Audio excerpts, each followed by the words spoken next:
Snip it to win. VS Code. Snippet भन्ने चिजको कसरी युज हुन्छ भनेर देखाउन चाहन्छु। प्रोबेबली मोस्ट मान्छेहरूलाई चाहिँ यो थाहा हुँदैन जस्तो लाग्छ, किनकि मैले पनि अलि ढिलै नै थाहा पाएको, कतिलाई थाहा पनि होला। जस्तो हामीले स्निपेटमा चाहिँ जस्तो सी प्रोग्रामिङको लागि चाहिँ मैले केही फङ्सनहरू यहाँ C.json भन्ने फाइलमा सेभ गरेर राखेको छु। जस्तो यसरी सेभ गरेर राखेको छु। यसको चाहिँ पहिला म युज देखाउँछु। यसलाई चाहिँ कस्तो हुन्छ भनेदेखि जस्तो हाम्रो यो सी प्रोग्राम लेख्नुमा चाहिँ जहिले पनि # इन्क्लुडबाट सुरु गर्नुपर्छ। बट मैले चाहिँ एउटा यस्तो स्निपेट लेखेर सेभ गरेको छु कि त्यो टाइप गरेपछि यहाँ अटोमेटिक आउँछ।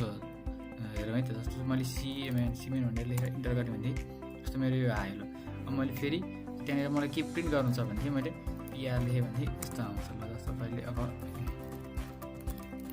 लोड प्रिन्ट गर्नु पर्यो भने जस्तो मैले यसरी हामीले स्निपेट बनायो भने चाहिँ एकदम सजिलो गरी युज गर्न मिल्छ।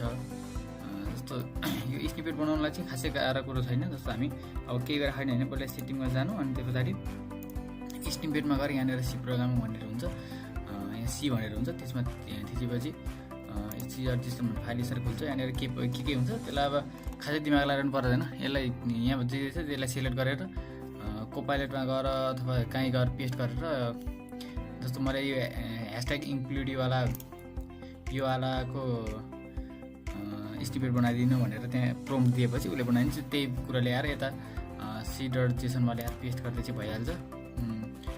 यसरी चाहिँ हामीले गर्न सकिन्छ। जस्तो अब त्यसको लागि चाहिँ अब अर्थकै लेख्दा हुनु पर्यो भने चाहिँ यहाँबाट चेन्ज गरेर यहाँमा क्लिक गरेर चेन्ज गरेर मिल्छ।